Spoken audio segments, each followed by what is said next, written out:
Anuncios parroquiales. Es que a veces uno da por sentado que lo de las reliquias sí lo sabían todos, ¿verdad? Sí. La teología de las reliquias no fácil, sencilla. La iglesia divide las reliquias en 3 grados. Estas son de primer grado porque pertenecen al santo. Es un pequeño hueso, muy pequeño. Y la teología de las reliquias está basada específicamente en José, en el Antiguo Testamento. Cuando muere, la escritura dice que dejó su testamento y pidió que cuando Dios liberara al pueblo de Israel, desenterraran sus restos y se los llevaran a la tierra prometida, y se desenterraron los huesos de José y se los llevaron a la tierra prometida. Y el segundo fundamento, el ciclo de Eliseo. Ya había muerto Eliseo, dejan caer un muerto en la tumba de Eliseo, y la Biblia dice que cuando el muerto tocó los huesos de Eliseo, el muerto resucitó. Desde entonces los padres de la iglesia veneran las reliquias de los santos. Son sacramentales, no son sacramentos, así que con tranquilidad, con confianza usted puede orar con ellos, como ora con agua bendita, con sal bendita, con aceite bendito, con una medalla de San Benito, medalla milagrosa, etcétera. Son sacramentales. No es la reliquia en sí, es la gracia de Dios a través de la reliquia. Yo hablaba con alguien en el receso. Yo particularmente me costaba mucho creer en las reliquias. No era muy creyente hasta que Dios se encargó de enseñarme de qué se tratan. La primera reliquia que yo conocí fue la de Santa Gemma Galgani, con un exorcista. Estas las heredamos de un sacerdote exorcista. Y yo vi en la oración de exorcismo el poder de lo sagrado a través de una reliquia en contra del demonio. Y un milagro que yo vi, de los que he visto de sanación, fue con Santa María Goretti. Así que puedo dar testimonio de que lo que los padres de la iglesia decían es cierto. Dios que sana a través de las reliquias. Luego están las reliquias de segundo grado, que es algo que perteneció al santo. Objetos, ropa. Y el fundamento es en el Nuevo Testamento. Se tomaban los pañuelos de Pablo, dice la escritura, lo ponían sobre los enfermos se sanaban y los endemoniados se liberaban. Hasta la sombra de Pedro sanaba. Por supuesto que no era la sombra ni el pañuelo, era la gracia de Dios a través.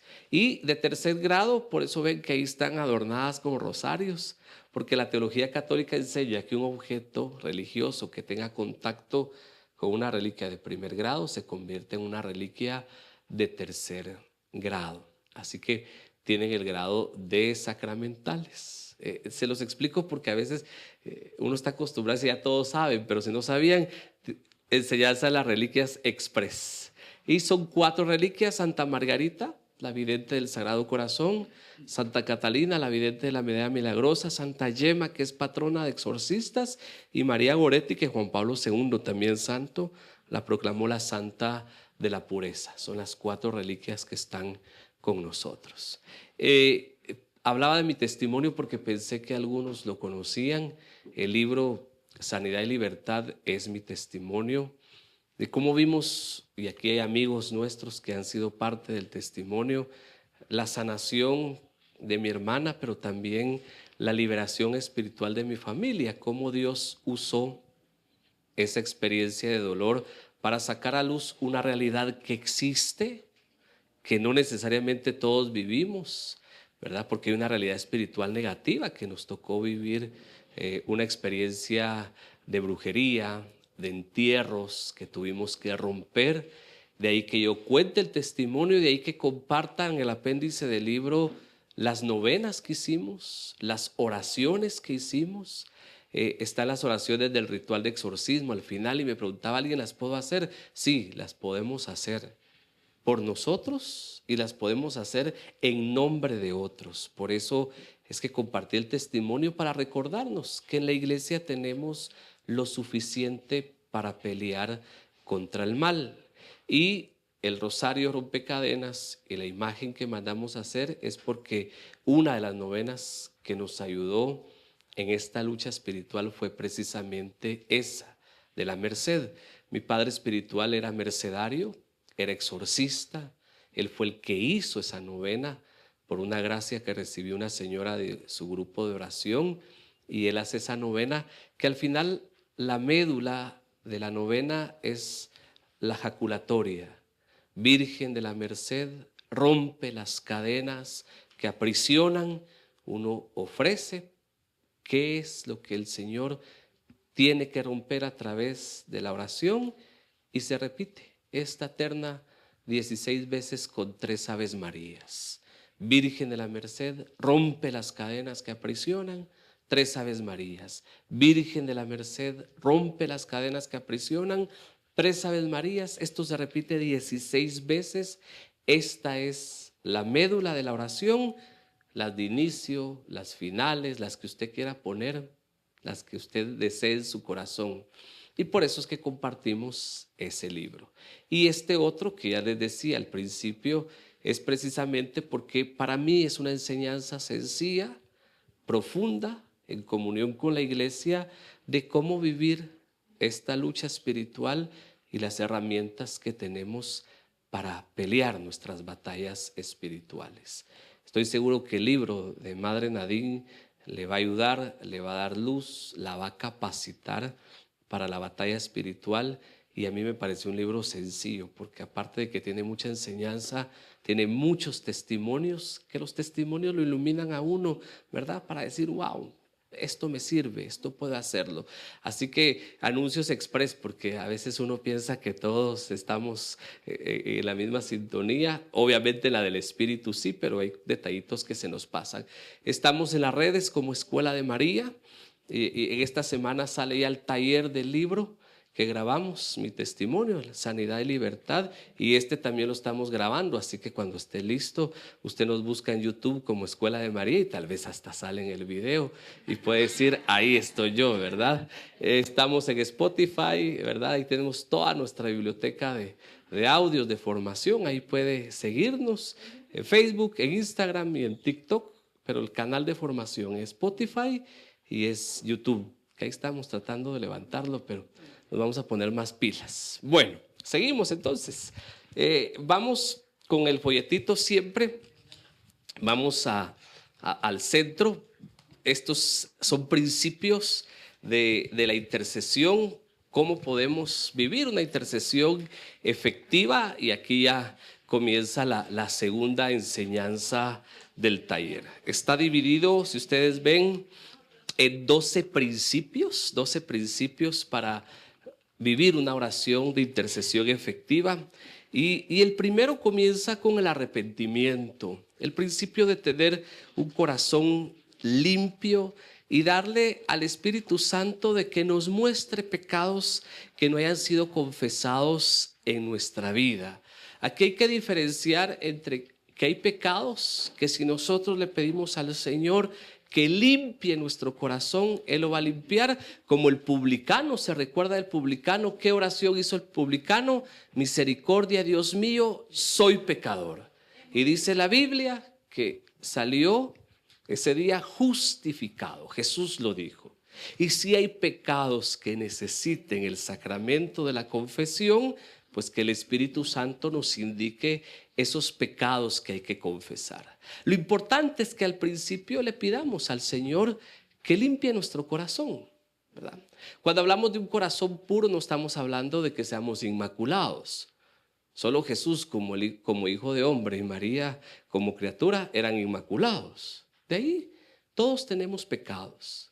Lo importante es que reconozcamos con humildad que somos pecadores y pedirle a Dios su misericordia para que la misericordia de Dios perdone nuestros pecados. ¿Qué dice el salmista? Un corazón contrito y humillado, Señor, tú no lo desprecias. Se cree que es el salmo que David rezó el día que él mismo, por creerse justo, dio su propia sentencia de muerte.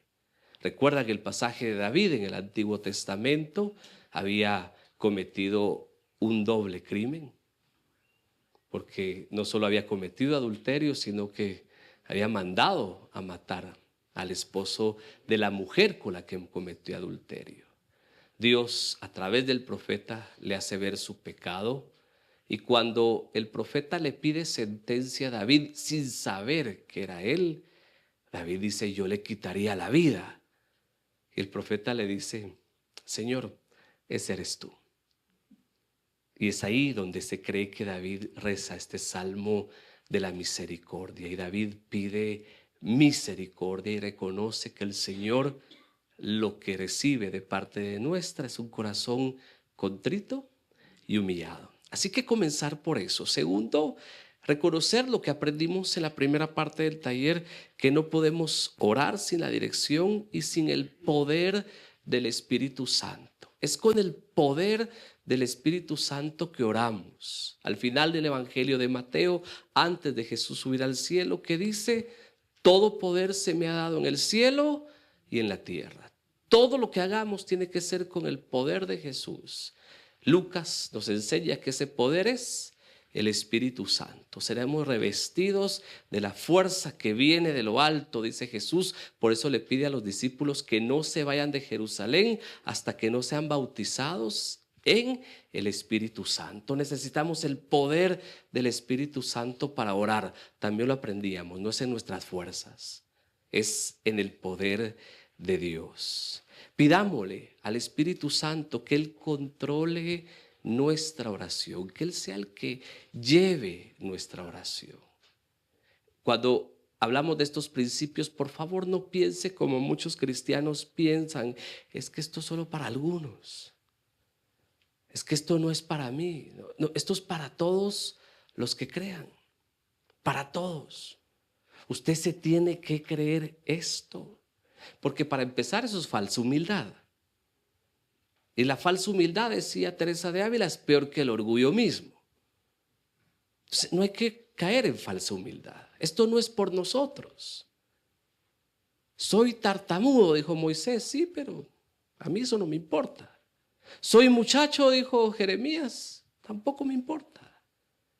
No sabíamos si Isaías decía malas palabras o no, pero dijo que era de un pueblo de labios impuros y que él tenía labios impuros. Y dijo el Señor: tranquilo, no pasa nada. Le quemó los labios y a profetizar. O sea, si nos vemos a nosotros, por supuesto que no hacemos nada.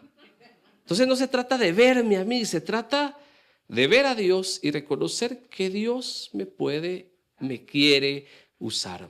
Así que el Espíritu Santo guíe, controle mi oración, entregarle nuestras preocupaciones al Señor y nuestros pensamientos.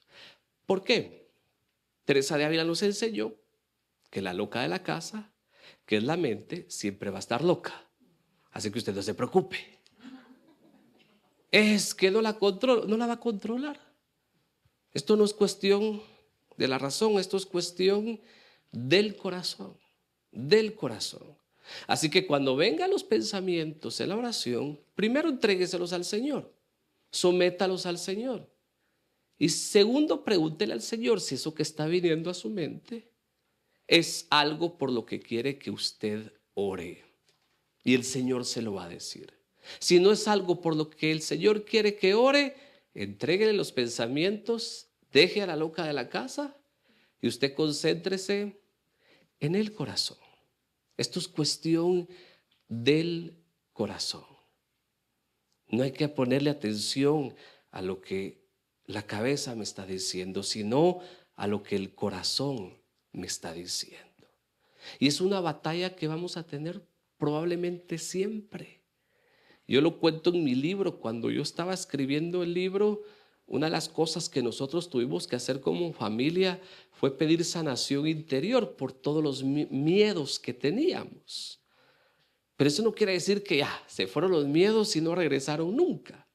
Yo escribí mi libro entre noche y madrugada y había momentos en que estaba escribiendo y otra vez venía la angustia, venía el miedo, venía la duda y me tocaba nuevamente ofrecerle todo eso al Señor y, como dice San Pablo, someterlo al poder del Espíritu Santo, porque probablemente muchas de las cosas que nos preocupan van a ser una batalla constante y vamos a tener que pelear constantemente contra ello. Luego me inventé una oración, yo me la inventé, no sé si es válida, pero a mí me sirve. Le digo al Señor: no le pongas atención a lo que dice mi cabeza, ponle atención a lo que dice mi corazón. Cuando mi hermana estaba en el intensivo, ¿qué me decía la cabeza? Se va a morir. Ese era el diagnóstico objetivo de los médicos. Pero el corazón me decía que creyera. Entonces era una lucha entre la cabeza y el corazón. El corazón que me empujaba a creer que para Dios nada hay imposible, y la cabeza que me decía: no te pongas la camisa negra única que tenés porque te puede servir. Y no me la puse, lo confieso. Siempre que la miraba decía: no me la voy a poner porque de plano me va a servir un día de estos. Así que es esa lucha. Pero al final pedirle al Señor que le haga caso al corazón. ¿Por qué? Porque el corazón siempre va a buscar el corazón de Dios. Siempre. Por muy pecadores, por muy heridos que estemos, nuestro corazón siempre va a tender a buscar el corazón de Dios. ¿Por qué? Al final es lo más sagrado en nuestra vida. Es lo más sagrado. Por eso hablamos del corazón como un sagrario vivo del Espíritu Santo, el Espíritu de Dios que habita en nuestros corazones. 5. Combata al enemigo agresivamente, venga contra él con el poderoso nombre de Jesús y con la espada del Espíritu Santo, que es la palabra de Dios. Aquí la palabra agresivo no quiere decir que se ponga a gritar, como mucha gente piensa. Es que mientras más grito y más levanto la voz, más autoridad tengo. No es así. No es así. Cuando hablamos, ya dijimos, primero el nombre de Jesús, que tiene poder. Y luego, cuando hablamos de la palabra de Dios como espada del Espíritu Santo, significa que conocemos la palabra de Dios y que como María la guardamos y la meditamos en el corazón. Tampoco quiere decir que yo repita citas bíblicas como ametralladora. Yo oigo gente que ora y como dice Juan y Lucas igual, pero es una ametralladora de citas bíblicas. Si tiene buena memoria, qué bien, pero no se trata de eso. Se trata, como María, de guardar y de meditar la palabra de Dios en el corazón. ¿Por qué? Porque al final la palabra de Dios nos recuerda quién es Dios, cuál es la naturaleza de Dios y cuál es la obra de Dios. Y quienes me han oído van a saber que siempre pongo de ejemplo a San José de Cupertino, porque él no sabía nada, nada, y nada es nada, O sea, el hombre no tenía ninguna capacidad cognitiva. Y se sabía una parábola de la Biblia porque se la contaron en un momento donde él estaba muy emocionado. Emoción y razón están conectados.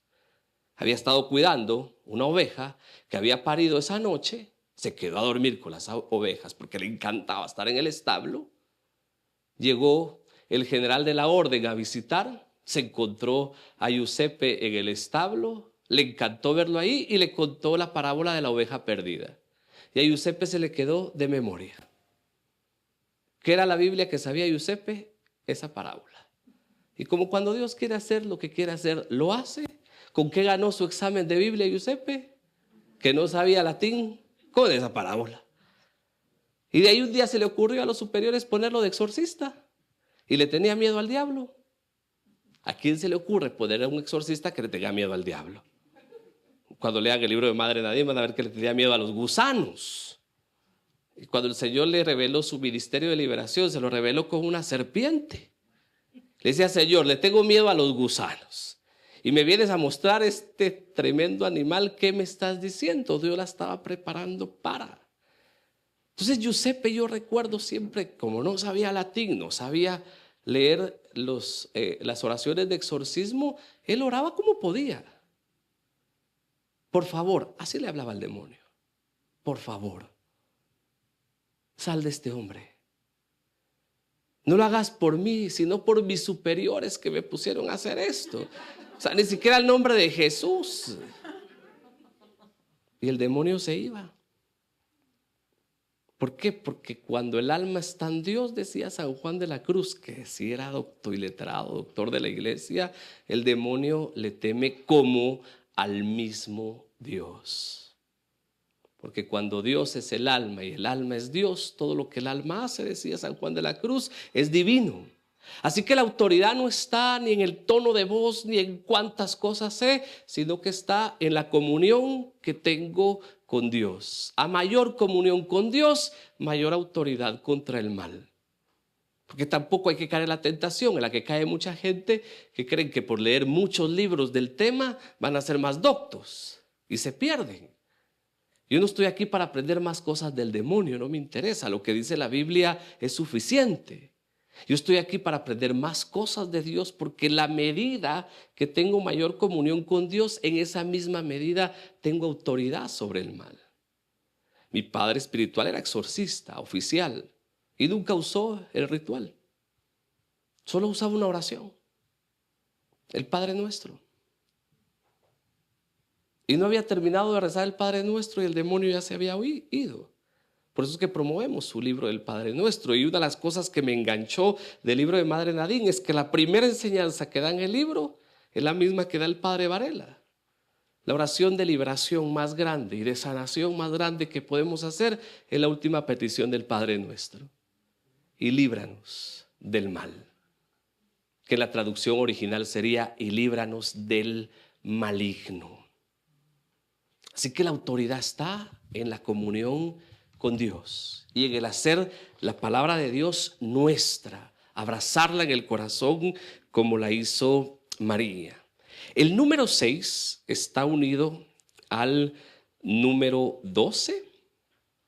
El número 6 está unido al número 12. ¿Por qué? Hay que pedir al Señor la gracia de hablar cuando tenemos que hablar y de callar cuando hay que callar. Por eso el número 12 que dice: guardemos en nuestro corazón lo que Dios nos revela, porque esto nos guarda de ser orgullosos. En la oración, y por favor que no le parezca esto imposible, Dios va a hablar de una u otra manera. Siempre va a hablar. Siempre va a hablar. Él sabe cómo hablarnos. Imágenes, emociones, palabras. Él siempre habla. Lo que hay que pedirle al Señor es la gracia de saber qué es lo que tengo que compartir y qué es lo que tengo que guardar. El padre Varela tenía una frase, él decía: para mí, para mi alma. Lo que el cielo te reveló, que el cielo lo revele si Él quiere que los demás lo sepan. Y aquí hay que tener discernimiento. Hay cosas que sí tengo que compartir y hay cosas que no tengo que compartir. Le tengo que pedir al Espíritu Santo la gracia de saber cómo y cuándo. Les doy mi testimonio particular. A mí este último libro me tocó que hacer un discernimiento de 1 año antes de escribirlo, porque por primera vez tenía que compartir cosas que nunca había compartido. Entonces, cuando hablo con mi directora espiritual, le digo: mira, a mí el padre Varela me enseñó que uno tiene que guardar en silencio muchas cosas en su alma. Y él me dijo: sí, pero hay cosas que tenés que compartir si querés que la gente entienda qué está pasando. Entonces uno tiene que pedir la gracia de saber cuándo tiene que compartir lo que el Señor pone en la oración y cuándo hay que guardarlo. Porque esto nos guarda de ser orgullosos. Y si algo hay que temer es el orgullo y es la soberbia. Porque es muy fácil perderse aún ejerciendo los carismas del Espíritu Santo. Los carismas son gracias y son gratuitos y Dios se los da a quien Él quiere. Y San Juan de la Cruz decía que si uno no usa los carismas para servir a los demás, los carismas son nuestra propia condenación. Y es cierto. No soy yo el que sano, no soy yo el que profetizo, es el Señor. Por eso Mateo 7, que dice la Escritura: vendrán y en mi nombre dirán: sanamos, liberamos, y yo les diré: no los conozco. Y cuando uno lee ese texto dice uno: Señor, y con ese currículum le puedes decir a alguien que no lo conoces. Y la respuesta es esta: aunque el Señor actúe y obre, si en mi corazón hay soberbia y hay orgullo, eso a mí no me va a edificar ni me va a salvar. Así que guardarnos del orgullo y de la soberbia. Teresa de Ávila nos cuenta un pasaje de su vida. Iba a comulgar y cuando iba a comulgar vio que el sacerdote tenía un demonio sobre él Y lo primero que la santa dice: Señor, no me muestre sus pecados. Comulga, regresa y le pregunta al Señor: ¿por qué me permitiste ver eso? Y el Señor le mostró que lo hizo para que ella se diera cuenta que Él está en el sacramento y que Él es el que actúa en el sacramento. Yo no sé qué hubiera hecho usted con semejante visión del alma, pero Teresa de Ávila hizo algo. Lo escogió como su confesor y se iba a confesar con él, sabiendo que el sacerdote estaba en un pecado mortal. Y se propuso orar por él e interceder por él. Y ella misma cuenta que vio el día en que el sacerdote dejó ese pecado y siguió viviendo su sacerdocio. Así que aunque el Señor nos mostrara cosas del alma, ya vimos, no es para juzgar, es para orar. No es lenguaje de juicio el lenguaje del cristiano, porque el juicio le corresponde a Dios. El lenguaje de intercesión. Así que pedirle al Señor la gracia de saber cuándo debo hablar y cuándo debo callar. Número 7, en la fe, dele gracias al Señor por las experiencias que va a recibir en la oración. Ser agradecidos en la fe. Y esto, hermanos, tampoco es lo que nos están enseñando ahora, que yo no sé de dónde se nos coló. Es que como usted tiene fe, proclame, declare, decrete. ¿Y eso de dónde se lo sacaron? La fe es obediencia, no es soberbia. Es que como Pedro caminó sobre el agua, si usted tiene fe, va a caminar sobre el agua. Vaya y me cuenta. ¿Por qué caminó Pedro sobre el agua? Porque Jesús lo llamó. Y como Jesús lo llamó, fue obediente y caminó. La fe es obediencia. Si Dios me lo pide, lo hago. Entonces va a haber un efecto, pero no es porque yo pretendo que tengo fe. Entonces, como pretendo que tengo fe, las cosas tienen que pasar porque las creo. Esto no es así. El profeta Amós en el Antiguo Testamento, cuando se presenta así: no soy profeta ni hijo de profeta. Yo arando la tierra estaba cuando la palabra del Señor vino y me dijo. Fue Dios el que habló al profeta, no el profeta que habló a Dios, como hoy nos quieren enseñar. O el caso tal vez más dramático, Jeremías. Yo no quería hablar de ti, pero había un fuego que me quemaba hasta los huesos. Y empieza su poema: me seduciste, me dejé seducir, me violentaste y me ganaste. La palabra de Dios exige obediencia. El profeta obedece y por eso Dios actúa. Entonces, cuando hablamos de agradecer en la fe por lo que el Señor va a hacer, no estamos hablando de esta prepotencia y de esta soberbia que están enseñando ahora, sino de recordar, y lo va a aprender en el libro de Madre Nadine, que la fe es obediencia. Si Dios lo dice, va a suceder. Pero no pensemos que porque yo lo estoy diciendo y porque tengo fe, las cosas tengan que pasar. Ni en la vida de los profetas, ni en la vida de Jesús, ni en la vida de los apóstoles, ni en la vida de los santos hay testimonio de esto. Obediencia. La fe es obediencia. Y si Dios le dice que lo haga, entonces sí, Dios lo va a hacer. Luego, el número 8, la importancia del silencio. ¿Por qué? Porque en el silencio Dios nos va a guiar en nuestra oración y nos va a llevar en el orden que debemos tener nuestra oración.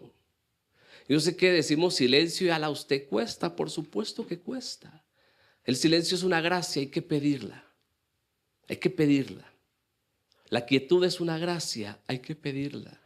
La contemplación es una gracia, pídala. Ya le dije, ¿por qué? Porque la loca de la casa, hay días que va a estar más loca y días que va a estar menos loca. Entonces, pedir al Señor que nos dé la gracia del silencio. El otro punto siempre tenga su Biblia a la mano. ¿Por qué? Porque Dios siempre nos va a hablar a través de su palabra. Siempre. Así que la palabra de Dios tiene que estar con nosotros, porque Dios siempre nos va a hablar a través de su palabra. Y aquí un consejo de San Juan de la Cruz: todo lo que Dios quería decírnoslo, ya nos lo dijo, y nos lo dijo en su palabra. En la Iglesia Católica reconocemos que la revelación fundante, que es la revelación pública, está primero en la Sagrada Escritura y segundo en la tradición de la Iglesia. Ahí está todo lo que Dios quiso decirnos. Que en la historia Dios ha permitido revelaciones particulares, como la del Sagrado Corazón, como la de la medalla milagrosa, y la Iglesia las ha aceptado como válidas, es cierto. Estas se conocen como revelaciones privadas, que no agregan ni quitan nada a la revelación pública. Que Dios sigue hablando, sí, yo creo en el carisma de profecía, yo creo que Dios sigue hablando, pero no perdamos de vista lo más importante, que es la palabra de Dios. Pablo dice que Jesús es el amén del Padre, o sea, ahí Dios nos ha dicho en Jesús todo lo que tenía que decirnos. Ya nos lo dijo en Jesús. Y aunque creo en ciertas revelaciones privadas sobre María, nunca debemos de olvidar que la palabra más importante de María está en el Evangelio de Juan. Hagan lo que Él les diga. Si queremos verlo así, en una revelación privada no hay novedad, porque solo nos vienen a recordar lo que Jesús ya nos ha dicho. Es que la Virgen nos dijo que oráramos y ayunáramos. Jesús nos dijo que oráramos y ayunáramos. La Virgen nos dijo que hiciéramos penitencia. Jesús nos dijo que había que estar en vela porque el espíritu es fuerte y la carne es débil. Todo lo que el cielo dice ya está dicho en la palabra de Dios. Así que el referente siempre va a ser la palabra de Dios hecha carne en Jesús. Luego, entendamos que cuando estamos orando y Dios ya no nos ponga nada en la oración, debemos de dar gracias, debemos adorarlo y debemos también estar dispuestos a los silencios de Dios. Hasta el silencio de Dios es palabra, y según San Juan de la Cruz es la palabra más grande. También debemos de entender que Dios hace silencio. Mire, es que usted nos tiene que dar una palabra. Yo no me la voy a inventar. Es que Dios siempre habla, sí, pero también hace silencio. La Biblia está llena de silencios de Dios, llena de silencios. Hay un libro ahí maravilloso de Monseñor Silvio Báez, Cuando todo calla, el silencio de Dios en la Biblia. Y como ven, Carmelita hace un recorrido por la Sagrada Escritura donde la palabra de Dios muchas veces fue silencio. Así que si el Señor hace silencio, yo acepto ese silencio como palabra de Dios. Y evito caer en ese sensacionalismo y en ese emocionalismo que a veces cae la gente y que en lugar de crecer espiritualmente, decrecen. ¿Por qué? Porque el que ora, no es el tema de hoy, va a pasar por el desierto, va a pasar por la aridez y va a pasar por la oscuridad. Y tiene que estar listo a pasar por ahí. Y creo que el punto más importante, que es el punto número 11, usted esté preparado para hacer la respuesta de Dios también a la oración que está haciendo. Estoy intercediendo, estoy pidiendo por otros, pero también tengo que estar listo para que Dios me diga que yo obre por esa respuesta. Y el mejor ejemplo es Jesús, la multiplicación de los panes y los peces. ¿Qué le piden al Señor? Dales de comer, despídelos. No hay comida. ¿Y qué les dice Jesús? Denles ustedes de comer. Así que si yo estoy orando por algo y estoy pidiendo por algo, también tengo que estar abierto a que el Señor me diga, dales de comer. Solo tengo 2 panes. Solo hay 3 peces, 7, 8. ¿Qué nos enseña la Escritura? Ponernos en las manos del Señor. Porque Él multiplica lo que ponemos en sus manos. Y no pasar desapercibidos que el milagro no fue la multiplicación de los panes. Ese no fue el milagro. El milagro fue la conversión de los corazones de los apóstoles a la caridad. Ese es el milagro verdadero detrás de este acontecimiento. Solo nos fijamos en la multiplicación, pero no nos damos cuenta que los apóstoles tuvieron una conversión. ¿Qué le dijeron? Lo que tenemos no alcanza. Apenas llego a la quincena. Y a fin de mes si tengo deudas, etcétera. Pero la conversión a la caridad de los apóstoles hizo posible el milagro. Así que el milagro real es un corazón que se convierte a la caridad. Un corazón desprendido. Lo demás lo hace el Señor. Pedirle al Señor, pero también estar dispuestos a hacer la respuesta a esa petición que estamos haciendo. Si dejamos la historia que viene, que la vamos a dejar para el final, y nos vamos a las últimas 2 páginas. ¿Por quién? ¿Y cómo debemos de interceder? Esto creo que es mucho más fácil de entender porque ya hemos caminado bastantes. Pues tenemos que pedir por todos, ya lo vimos. Y ya entendimos que esto no es un ministerio para unos pocos, esto es un ministerio para todos. Jesús nos enseñó que cuando 2 o más se pongan de acuerdo para pedir algo, si lo creen en su corazón, lo recibirán. Así que si hay 2, hay 3, ya llenó el cupo.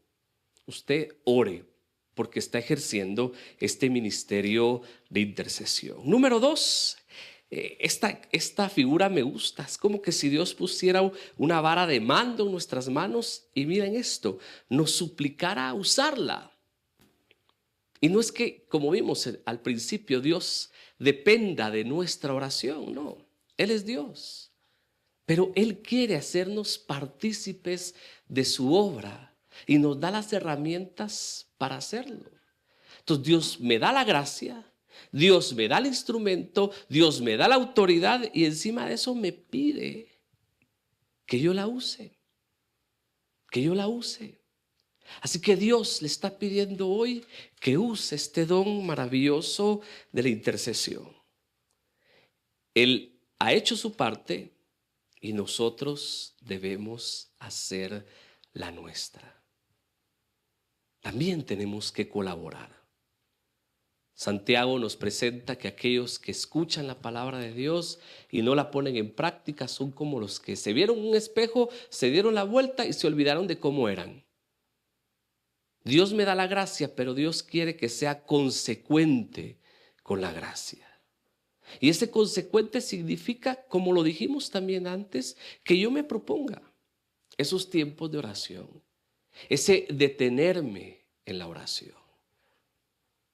Hay revelaciones particulares. Si pienso en la divina misericordia, pues nos pidió una hora particular, nos dio promesas particulares. Si pienso en las revelaciones privadas del rosario y las promesas que lleva, esto solo nos recuerda que Dios actúa así cuando nosotros somos consecuentes a la gracia que hemos recibido, sin caer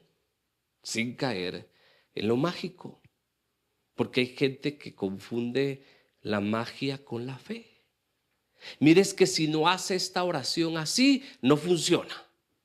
Si no la hace hasta ahora, no sirve. Si no hace esta primero y al final, no, esto no es magia. Esto es fe. Esto es fe. Que Dios a veces disponga tiempos, lugares particulares es solo para recordarnos cómo actúa, pero no nos está diciendo que caigamos en supersticiones. A veces pienso que los cristianos son más supersticiosos que los que no creen. No, esto no es superstición. Esto es fe. Es que mire, tenía que rezar a las 3 y no pude. Rece. Se me olvidó el día de la novena 2, ya voy por el cuarto, póngase al día. Si esto no es receta, usted ore. Esto se trata de usar las herramientas que Dios nos ha dado. Hebreos 7:25 nos presenta a Jesús como el perfecto intercesor y por eso se nos presenta la oración como uno de los servicios más perfectos. ¿Por qué? Porque el principio de la oración por los otros es la compasión. Y compasión en el latín lo que significa es sufrir con el otro. Dice la Biblia que cuando Jesús vio a la gente, se compadeció de ellas porque los vio como ovejas sin pastor. El principio es la compasión, porque me duele la enfermedad del otro, porque me duele el sufrimiento del otro, porque me duele la situación del otro. Entonces me pongo en la brecha y pido por ellos. Pidámosle al Señor un corazón compasivo y misericordioso como el suyo. Sean misericordiosos como su Padre del cielo es misericordioso. Comparta con los demás las gracias que ha recibido. Y dejemos, como decía el Papa Francisco, de construir élites en la iglesia. Las élites son para el mundo, para el sistema del mundo, no para la obra del reino de Dios. La gracia de Dios es para todos. Jesús nos enseñó que el Padre bueno hace salir el sol sobre justos y no tan justos, y hace caer su lluvia sobre buenos y no tan buenos. Entonces, compartir con el otro la gracia que he recibido, y esto parece fuerte, pero hay que entenderlo. Dios no obra sin la intercesión. Tampoco quiere decir que Dios está atado de manos y que si yo no intercedo no actúa. Pero aquí se nos está revelando un principio bien importante. Antes del Calvario, ¿qué hace Jesús? Orar, el Getsemaní. Antes de los mandamientos, ¿qué hace Moisés? 40 días de oración en el monte. Antes de Pentecostés, 10 días de oración. Y aquí viene algo que se le grabe en el corazón. Es la oración que Satanás más teme, porque tiene el poder de destruir sus obras. Oración. Oración. Por eso le decía al principio, si ya no sabe qué decir ni qué hacer, no diga ni haga. Ore. Ore. Póngase en las manos del Señor y deje que Dios obre. Y por favor, es que nos sentimos buenos. Es que yo estoy pidiendo para que mi marido se convierta y usted ya es la Inmaculada Concepción. Para que mi hijo cambie y usted. ¿No se han dado cuenta que detrás de esto están esos pensamientos? Por eso cuando yo pienso en Santa Mónica y San Agustín, siempre pienso, y tal vez estoy equivocado, ¿qué tal si le hubiera dado el milagro a los 3 días? O a la primera novena. Probablemente solo tendríamos un santo, Agustín, y no tendríamos 2, a Mónica. ¿Por qué? Porque así como Dios estaba trabajando en el corazón de Agustín por la oración de su mamá, así Dios estaba trabajando en el corazón de su mamá. Así que no caigamos en esa tentación de creer que yo soy bueno, yo soy mejor que el otro y por eso pido por el otro, y se me olvida que yo también necesito y tal vez soy el que más necesito. Oración, porque Dios actúa cuando hay oración. Es una de las oraciones más descuidadas de los cristianos, y Samuel nos enseña, él, que a veces, y este pecado lo confesamos cuando decimos de palabra, obra y omisión. Dejar de orar por otros es pecado. ¿Por qué? Porque es un pecado de omisión. Si yo puedo pedir por el otro y no lo hago, estoy cometiendo un pecado de omisión.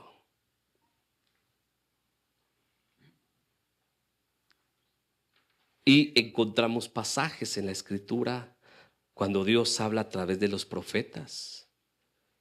No había ningún hombre que intercediera y le asombró. Miré y no había quien ayudara. Nadie había que invocara tu nombre. A veces el Señor solo está pidiendo una persona. Y el ejemplo clásico es Abraham. Abraham está en la brecha delante de Dios por una ciudad entera. Y yo siempre lo digo, si Dios me da la gracia de llegar al cielo, con el primero que quiero platicar es con Abraham. Con el primero. Y preguntarle qué pasó. Si ahí va bien. Y 50. Y 40. Y el Señor va. Y 20.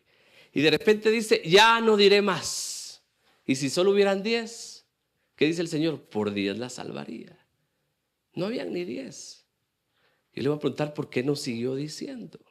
Hubiera podido seguir diciendo, y por su oración Dios salva la ciudad, y en lugar del Mar Muerto iríamos a ver las ruinas de Sodoma y Gomorra, porque ahí estuvo Sodoma y Gomorra geográficamente. Por la oración de uno. Mire, es que en la casa solo yo oro. Siga orando.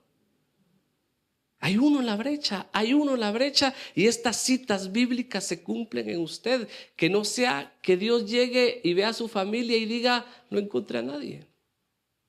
No había nadie que pidiera, no había nadie que invocara mi nombre, no había nadie que se pusiera delante de mí. Que cuando Dios llegue, la encuentre. Lo encuentre orando. Yo les contaba en mi libro el testimonio de esta mujer no católica, evangélica, con una fuerza de oración, de intercesión. Su hija estuvo 2 meses en el intensivo junto con mi hermana. Mi hermana salió a los 8 días, su hija salió a los 2 meses. Y yo vi, de verdad, que esa niña salió del intensivo por la oración de su mamá. Una mujer que hacía ayunos sola, vigilias, oraba, intercedía por una. Así que no pensemos que porque solo yo estoy orando y solo yo estoy pidiendo, y es que yo quisiera que mi esposo y mis hijos siga orando. Siga orando, porque tal vez Dios, cuando se acerque, va a ver. Y ya no va a decir lo que decía a través de los profetas, sino que va a decir lo contrario. Encontré una. Encontré uno. Que Dios nos encuentre en la brecha. Vamos con el otro principio para ir ya aterrizando. Es un ministerio que exige humildad. Humildad. Hay que ser humildes. ¿Qué dice María? Porque quisiste ver la humildad de tu esclava. Que exige un costo. O sea, hay un costo, ¿verdad? Tiempo, compañerismo, sueños, comida, dinero. O sea, hay un precio, no porque Dios lo necesite, sino porque Dios quiere que nosotros nos pongamos en la brecha. Así que hay algo que dar. Hay tiempo, si hago vigilia y sueño, si hago ayuno, estoy ofreciendo comida. O sea, siempre hay un precio que pagar. La gracia es gratis. Y Dios la da gratuitamente, pero de parte nuestra hay un precio que pagar. Yo he visto milagros que pasan en silencio porque no están en la tele ni los cuentan en un retiro, y siempre lo digo, en las capillas de adoración perpetua. Ahí en el silencio pasan tantos milagros que si uno los contara haríamos un librazo de gente que se atrevió. Estos esposos que ahora yo los he recordado, y al niño tendrá, ya estoy viejo, como 18 años, digo yo, 19. Se casan, son estériles los dos, confirmados por 3 médicos. Abren la capilla de adoración perpetua cerca de ellos y deciden ir todas las madrugadas a las 3 de la mañana juntos a pedir un milagro. Estábamos celebrando el primer aniversario de la capilla, y antes de la prédica, un testimonio a enseñarnos el recién nacido, que había nacido fruto de aquellas oraciones a las 3 de la madrugada para pedir un milagro. La perseverancia, el esfuerzo, hay un precio que pagar. Y a veces, si somos honestos, los pagamos por cosas que no valen la pena. Ay, eso de hacer vigilia, no usted. Pero sale la serie y me la vi entera, porque si no.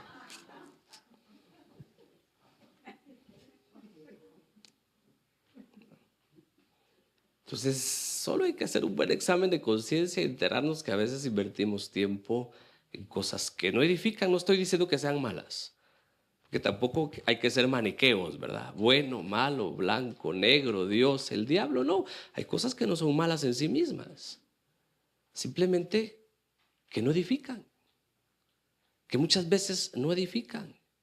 en lugar de invertir tiempo en cosas que sí edifican.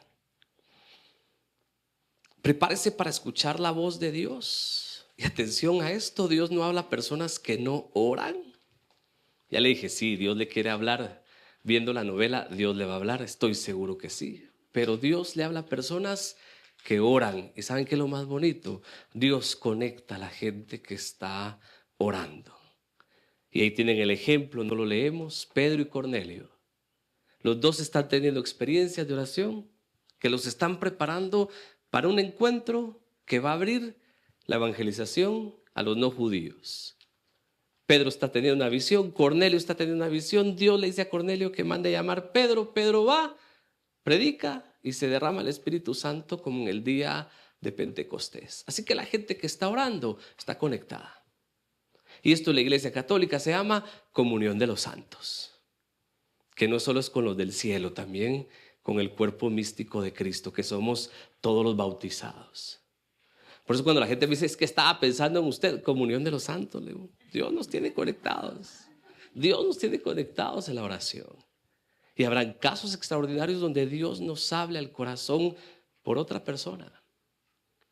Y Dios nos ponga en el corazón algo para la otra persona y nos ponga a orar por otra persona.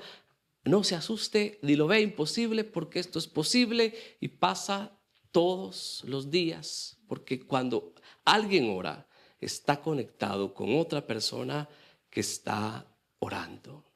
¿Qué hay que hacer? Pasar tiempo en su presencia. Aprender a escucharlo.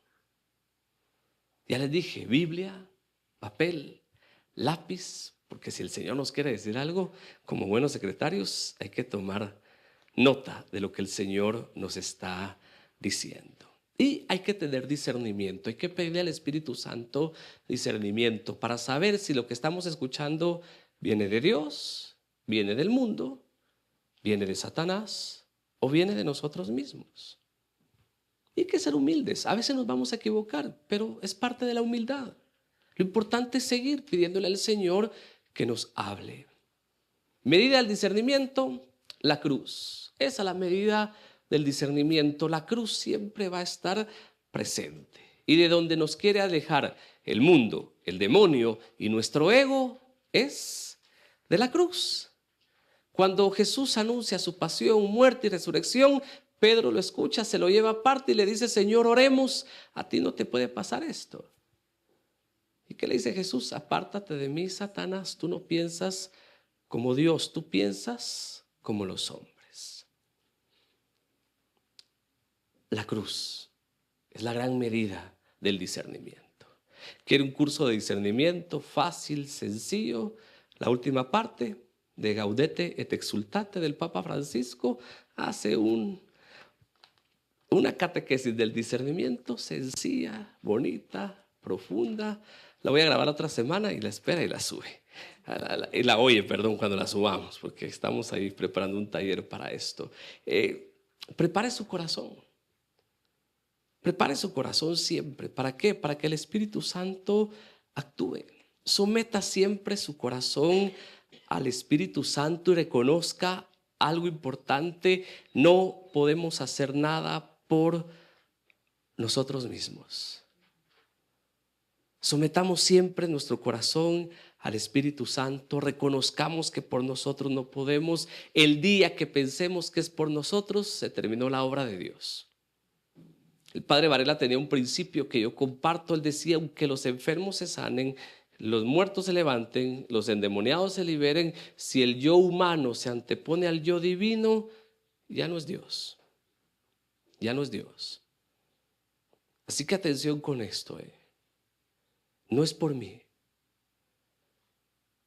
¿Qué dice San Pablo? Para que no nos sintamos nada en su presencia.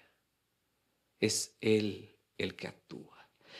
Y para ir terminando, seamos llenos del Espíritu Santo. Seamos llenos del Espíritu Santo. Mire, pero si el Espíritu Santo ya está en mí por mi bautismo y recibí la gracia suficiente, sí. Pero un recipiente finito nunca va a contener lo infinito de Dios. Por eso constantemente pido la llenura del Espíritu Santo constantemente para que el Espíritu Santo actúe en mí. Y ya le dije de esta gracia que hay que pedir: la quietud, el silencio. ¿Qué dice el Salmo? Estén quietos y escuchen. Estar quietos y escuchar. Mire, es que Dios no me habló, lo dejó. Teresa de Ávila dice que cuando no podía orar usaba libros, pero era cuando no podía. Hay gente que llega con biblioteca a la capilla y una devoción y otra, que están bien, pero no se le olvide que la oración más profunda es la del silencio. Por eso cuando la gente me dice es que no sé qué decir, qué bueno, no diga nada, no diga nada, no necesita. ¿Qué dice Jesús? Antes de que las palabras salgan de su boca, ya la sabe. Principio de filosofía básico, sencillo. Las palabras se forman en el alma. Dios es espíritu, así que Dios escucha el alma.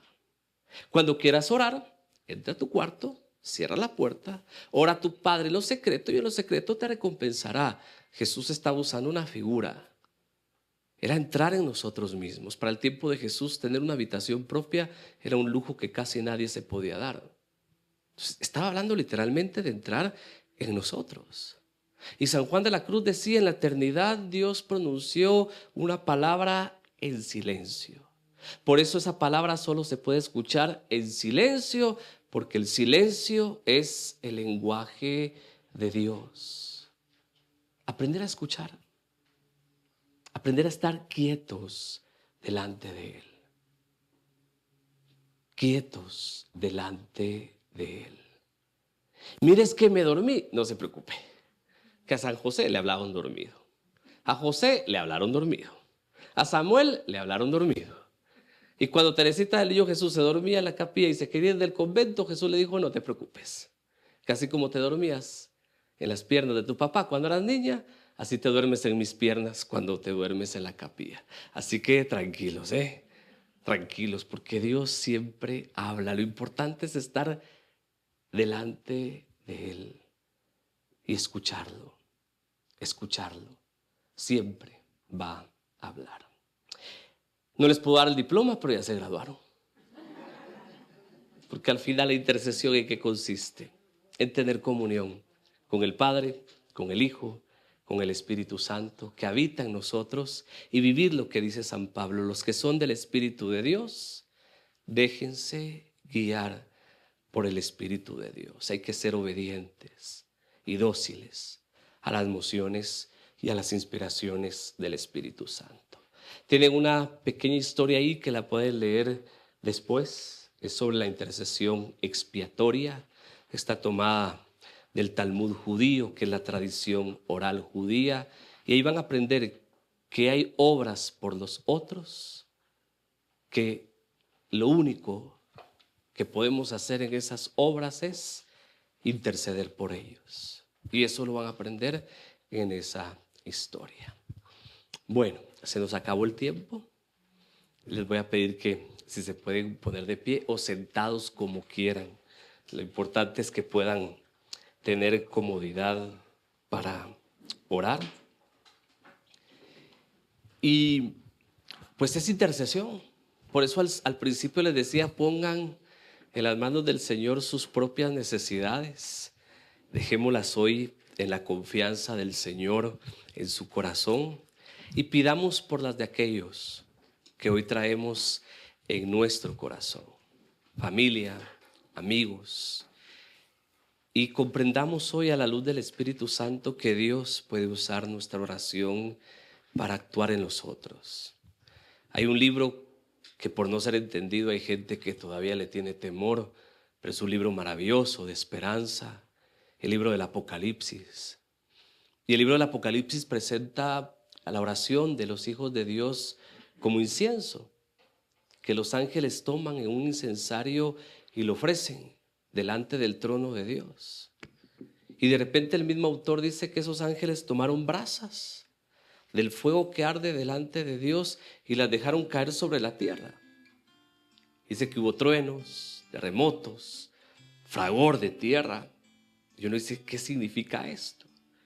Y el sentido es ese, que así como nuestra oración sube a la presencia de Dios, estos signos de los que habla el libro del Apocalipsis son signos teofánicos, o sea, son signos de la manifestación de Dios. Lo que está diciendo es que Dios ha mandado su respuesta. Eso es lo que significa las brasas que caen y que provocan todos estos signos. Que hoy nuestra oración suba a la presencia de Dios y baje de la presencia de Dios sobre aquellos por los que pedimos e intercedemos. Lo hacemos en el nombre del Padre, del Hijo y del Espíritu Santo.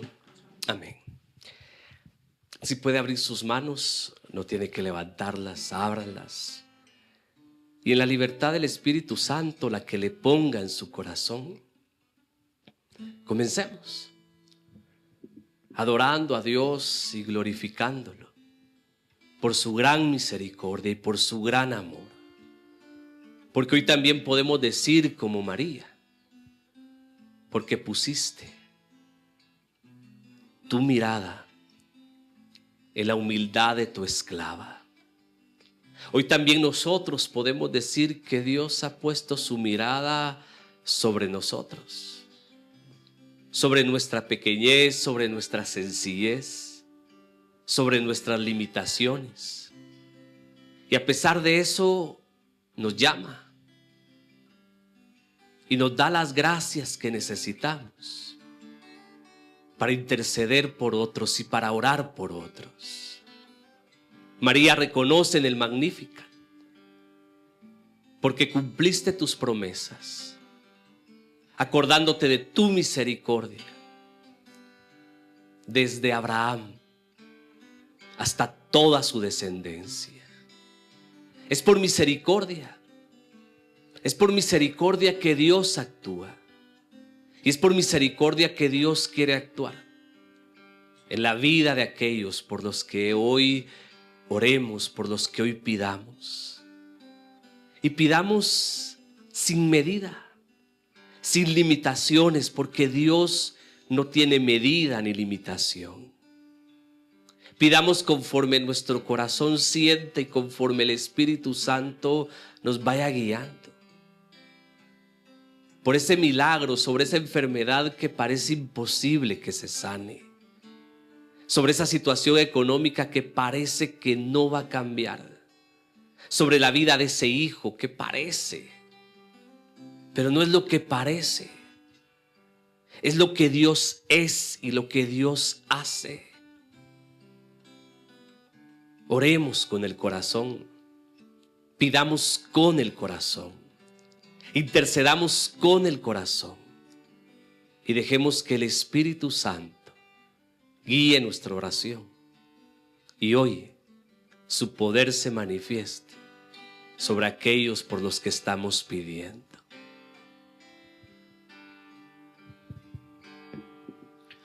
El mirar de Dios es amor. El mirar de Dios limpia el alma. El mirar de Dios embellece el alma. El mirar de Dios es amor. El mirar de Dios es amor. El mirar de Dios limpia el alma. El mirar de Dios embellece el alma. El mirar de Dios es amor.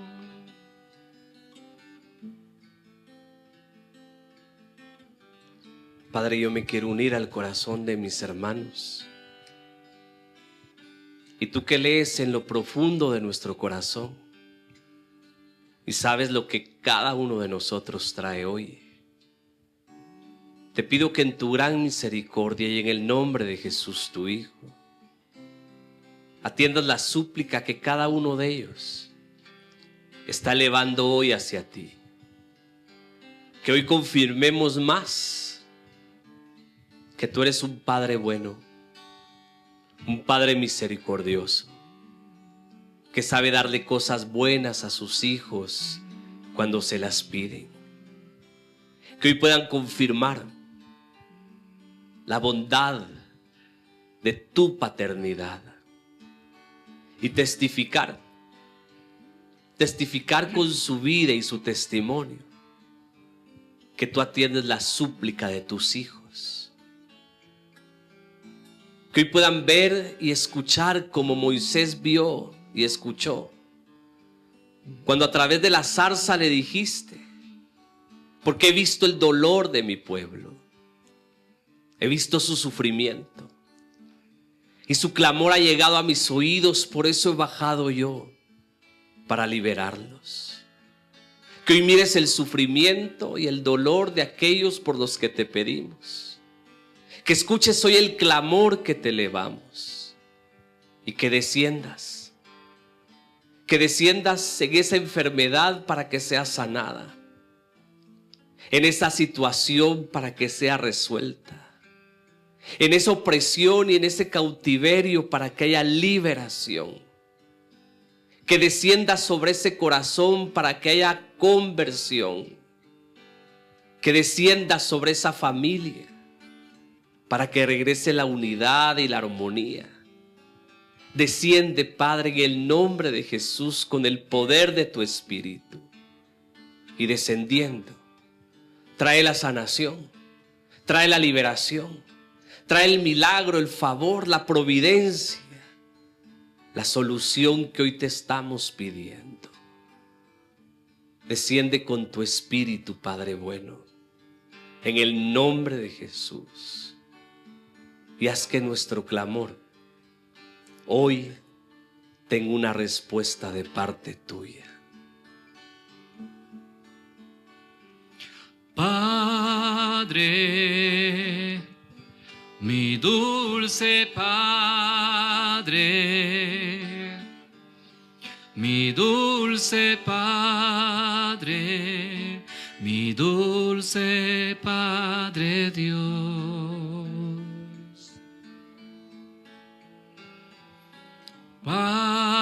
Padre, mi dulce Padre, mi dulce Padre, mi dulce Padre Dios.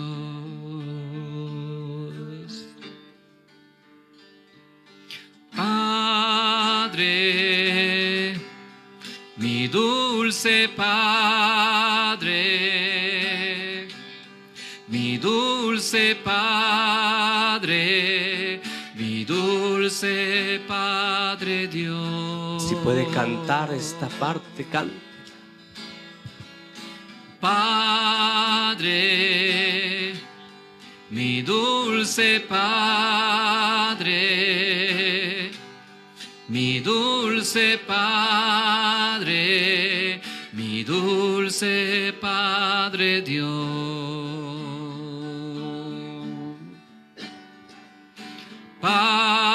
Padre, mi dulce Padre, mi dulce Padre, mi dulce Padre Dios. Padre, mi dulce Padre, mi dulce Padre, mi dulce Padre Dios. Padre, mi dulce Padre, mi dulce Padre, mi dulce Padre Dios.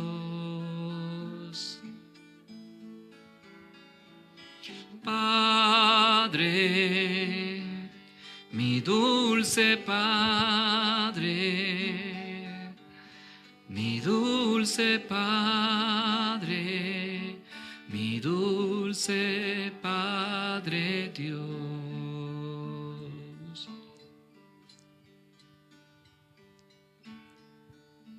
y vamos a hacer un pequeño ejercicio. Le voy a pedir que ponga sus dos manos sobre su corazón.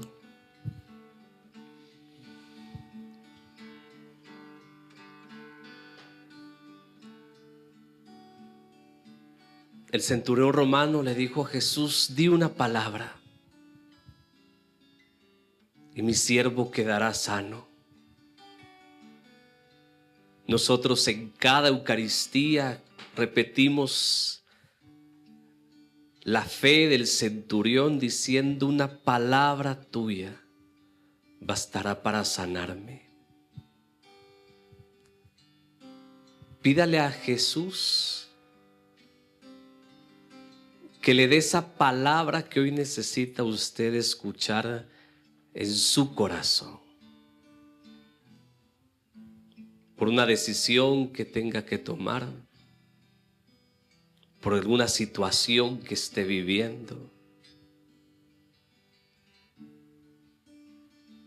La palabra que usted necesite, de consuelo, de esperanza, de fortaleza, de corrección incluso. Esa palabra que se lleve la tristeza, el miedo,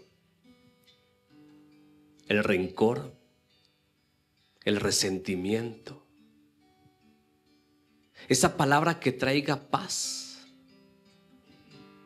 que traiga gozo, que traiga alegría, que disipe la oscuridad y traiga luz, que se lleve la debilidad y traiga fuerza, que se lleve la desesperanza y ponga una esperanza viva. Deje que el Señor, en el silencio de su corazón, le diga esa palabra que usted necesita escuchar hoy. Dígale que le hable al corazón. Y el Señor le va a hablar de la manera que Él sabe usted puede escuchar.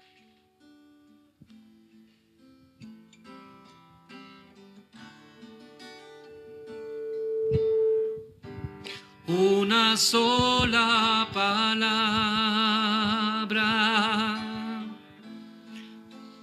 tuya, Señor.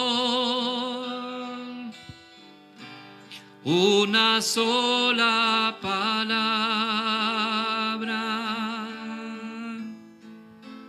me bastará. Una sola palabra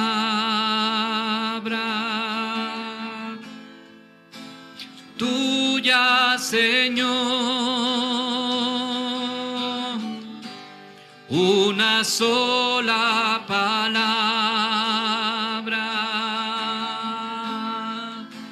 me bastará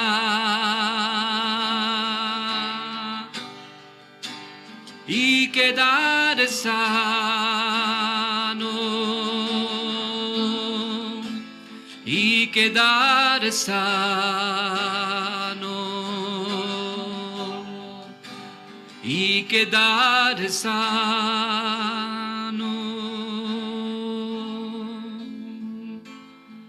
Señor,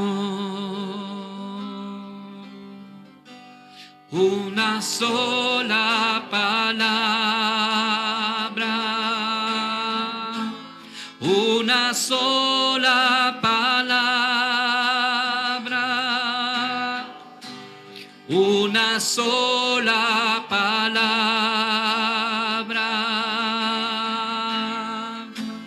tuya, Señor, me bastará,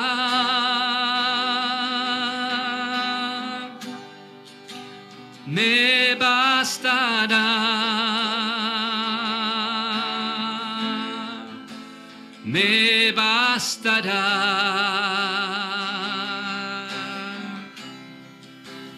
para sanar. y seré salvo,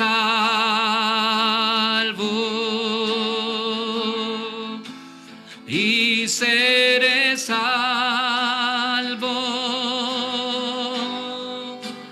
y seré salvo, salvo, Señor. Una sola palabra me basta, Señor.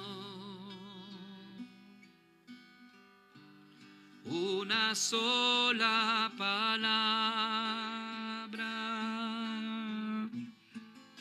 me basta, Señor. Una sola palabra, una sola palabra, me basta, Señor,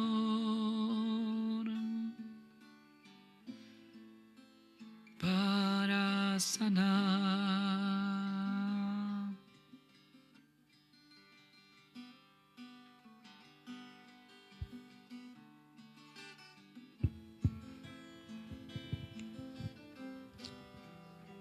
Te damos gracias, Señor.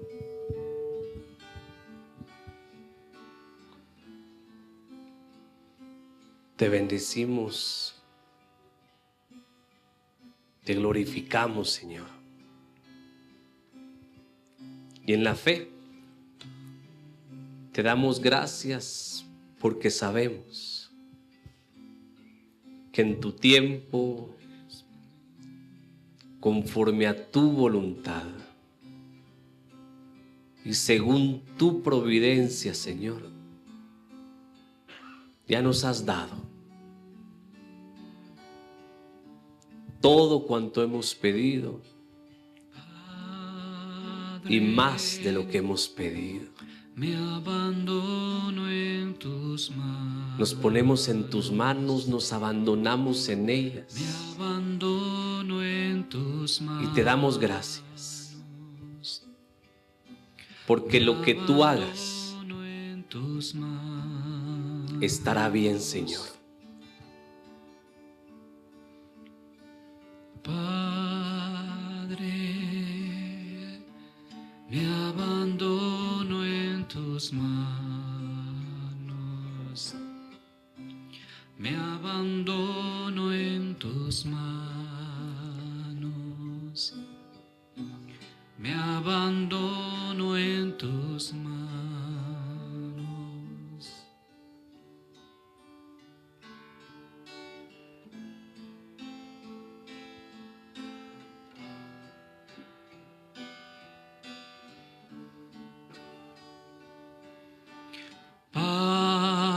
Padre, me abandono en tus manos. Me abandono en tus manos. Me abandono en tus manos.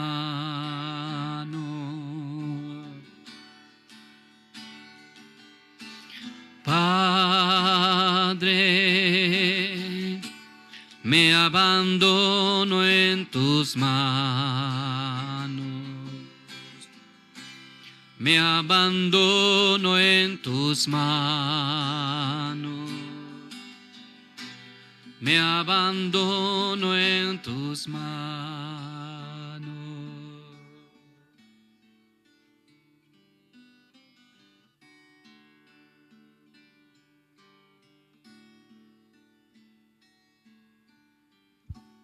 Haz de mí lo que quieras, sea lo que sea.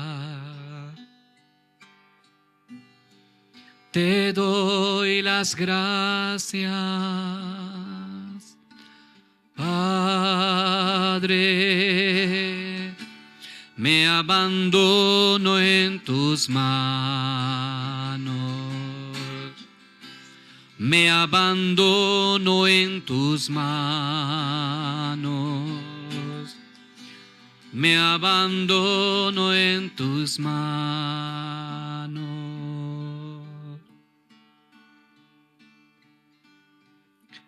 Yo me entrego a ti y te doy las gracias, porque eres mi Padre. Yo te doy las gracias por todo lo que sea, porque eres mi Padre, con tal que tu voluntad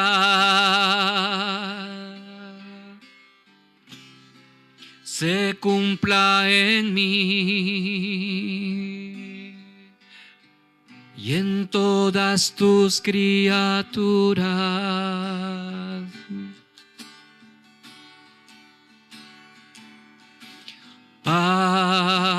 Padre,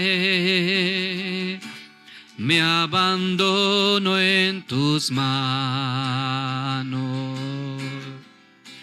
me abandono en tus manos, me abandono en tus manos.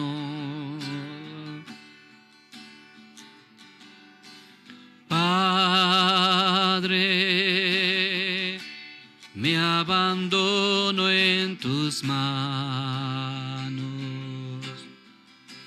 me abandono en tus manos,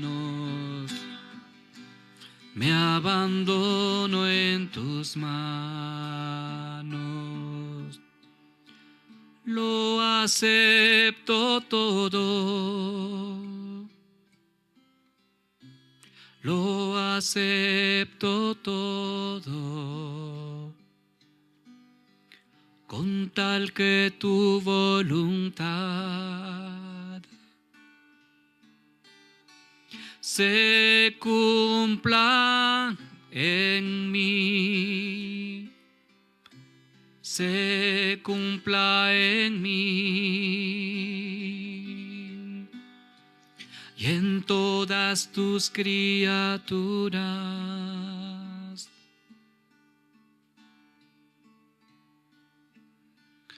Padre, me abandono en tus manos, me abandono en tus manos, me abandono en tus manos.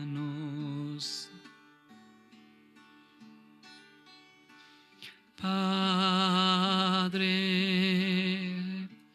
me abandono en tus manos, me abandono en tus manos, me abandono en tus manos.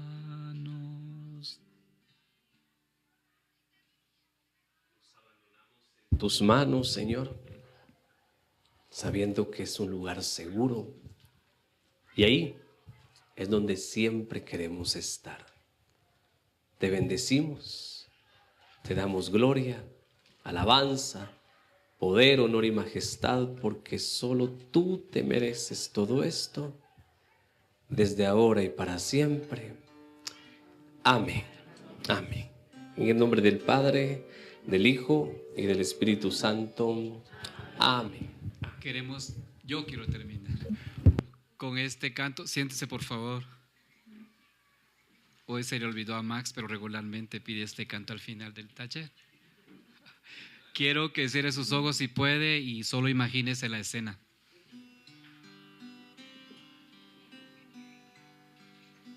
De la mano de María. Con tu mirada me dices que no tema. que grabado estoy en tus ojos como Juan Diego. ¿Por qué temes, dices, si yo soy tu madre? No tengas miedo, yo estoy aquí. La dulzura de tu rostro me da paz, me infunde confianza en el Señor. Mientras mi pueblo esté bajo tu manto protector, bendita seas, Reina de América. Y puso Dios el cielo en tu manto y la luna justamente bajo tus pies, y el sol coronando tu persona como reina de toda la humanidad. Hoy vengo ante ti, mi guadalupana. Hoy corro a tus brazos para sentir cuánto me amas. No, no me dejes nunca, madre mía. Morenita, mi guadalupana.